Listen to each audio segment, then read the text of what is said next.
Neat how all these ideas all kind of get melded together to make these movies, and how it's even trickled down into the graphic novel From Hell, which the movie was based off of. And it all stems from this book called Jack the Ripper, The Final Solution. Right.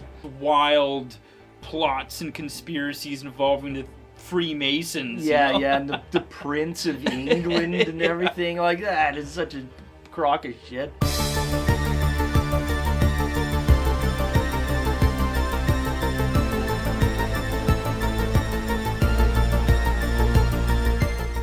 Hello and welcome to another episode of Frightfully Forgotten Horror Movies. But before we get started, what are we drinking? Today we're drinking a Citrus Smash IPA. Alright. Today we have a request by Jonathan Strausser, and he wants us to review 1979's Murder by Decree. Murder by Decree was directed by legendary Canadian director Bob Clark, who did the trend-setting slasher Black Christmas. That's right. Which inspired Halloween and basically every slasher that came after it. Yep. He also directed a few movies we've covered in the past, A Death Dream, and Children Shouldn't Play with Dead Things. Christopher Plummer is in this, the famous, oh man, he's been in 1,000 things. Yeah.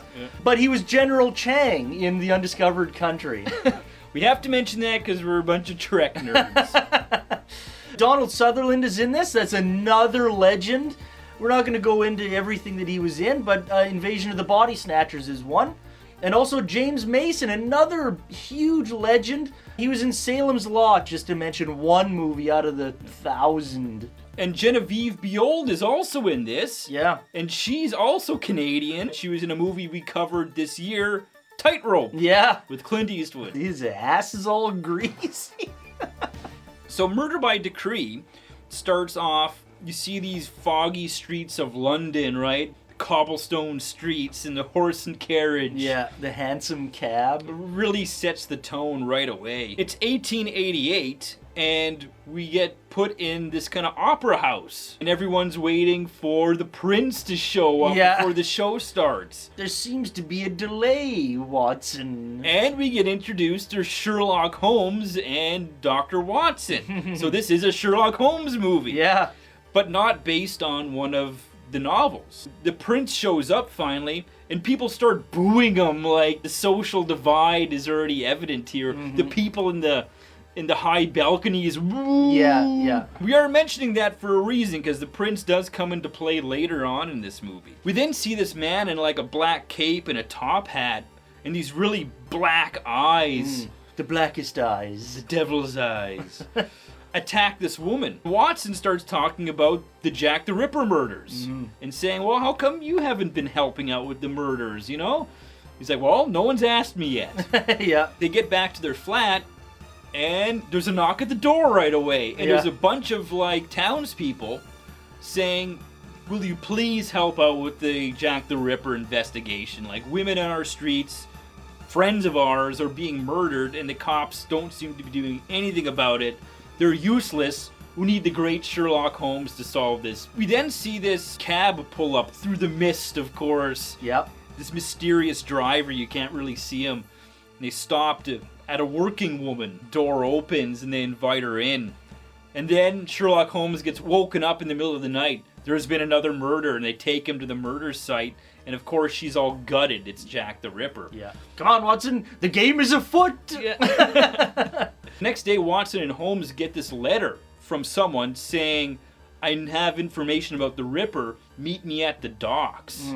So that night they go to the docks, and again it's dark and it's foggy, and they hear someone talking to them, and they're like, where is this person? And he's like under the dock. Yeah, he's all rowing. In a boat because he doesn't want to be seen. He tells them, if you want more information on the Ripper, you have to go talk to a man called Robert Lees. Then as soon as he's done talking to Watson and Holmes, he gets stabbed right through the chest with this big sword. Holmes and Watson go visit Robert Lees, which is played by Donald Sutherland. And he looks like shit in his too. He's all pale and puffy. He basically tells them that he has this weird psychic link and these visions of Jack the Ripper. He has these visions of the murders before they happen. Gone to the cops. They, of course, don't believe him because he sounds like a nutcase.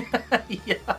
There's this clue that was left at the scene of the last murder that the cops had washed off. Holmes, he's got that huge chemistry set at home there at his flat. He concocts some potion. Maybe you should take this gun with you. And he's like, well, I don't need that. I've got this. And that scarf. That scarf with all those like metal balls in the end. He's like, Yeah. He's all breaking all that chemistry stuff.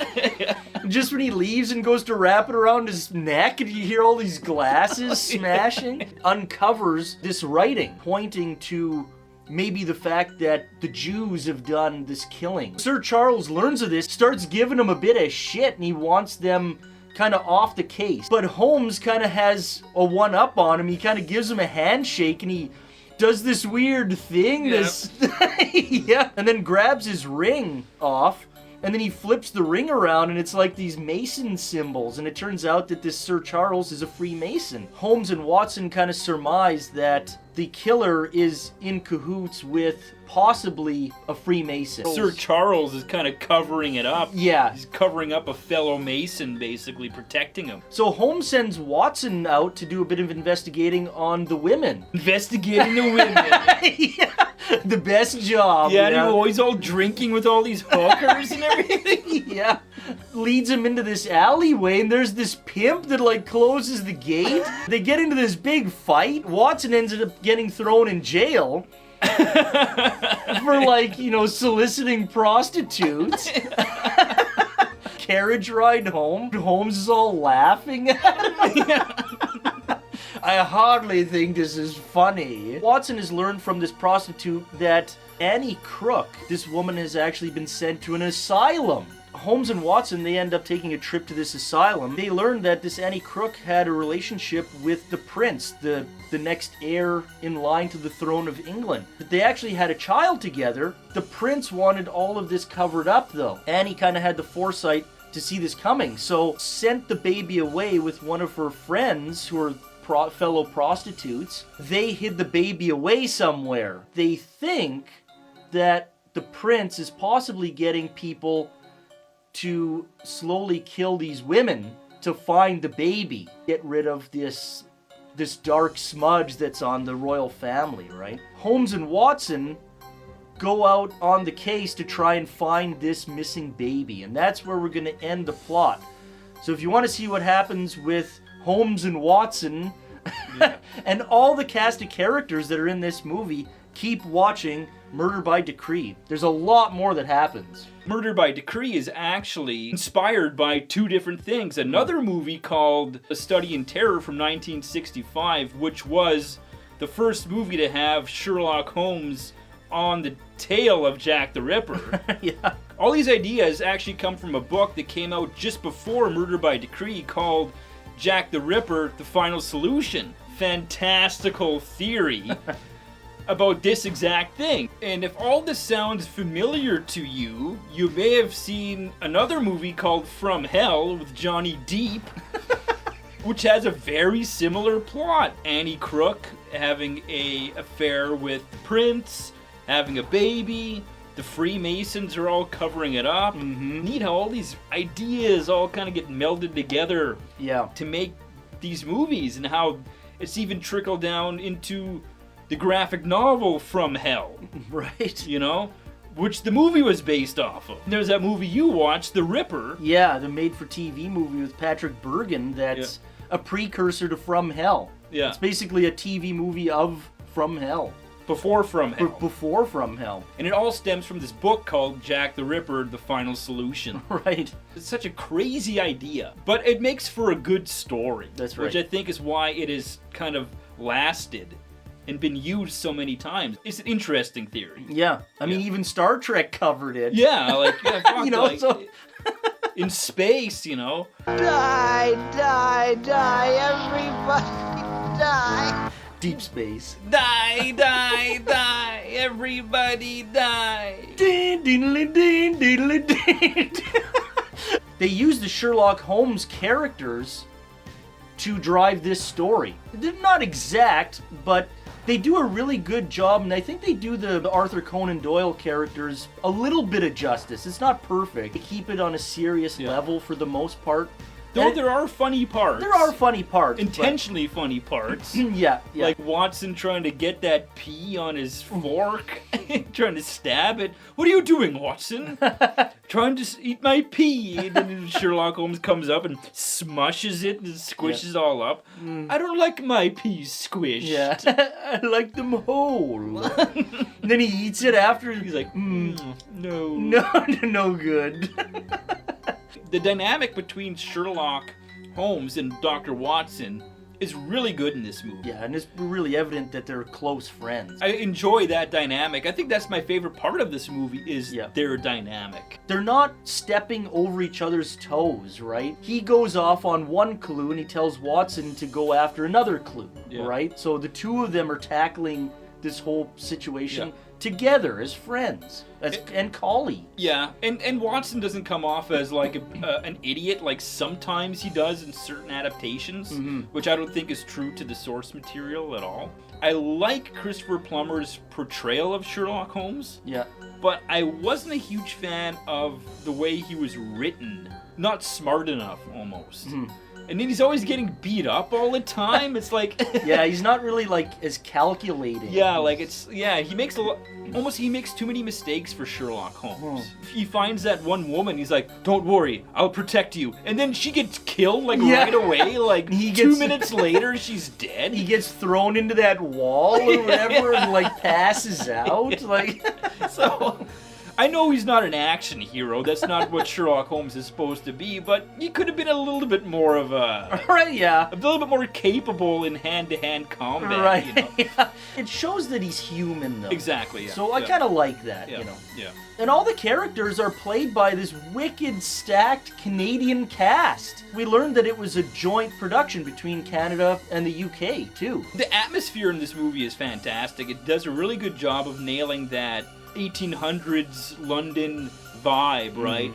You know, cobblestone streets, the fog, the mist. Great settings too, like the insane asylum is like a really like kind of puts you on.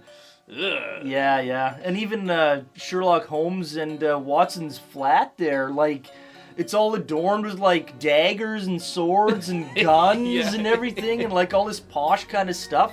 They got the decanters with the whiskey, you know.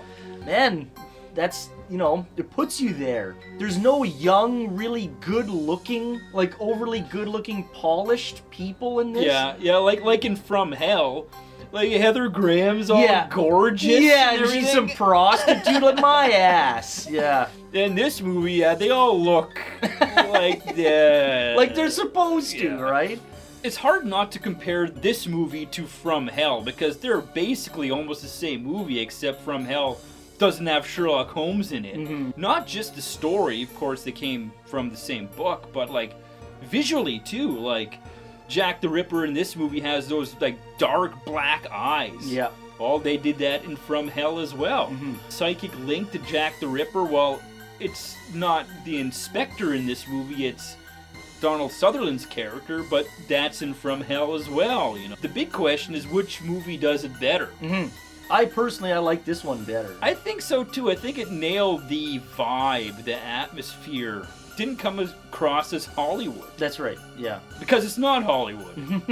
Yeah. Feels like this movie doesn't really have much to prove.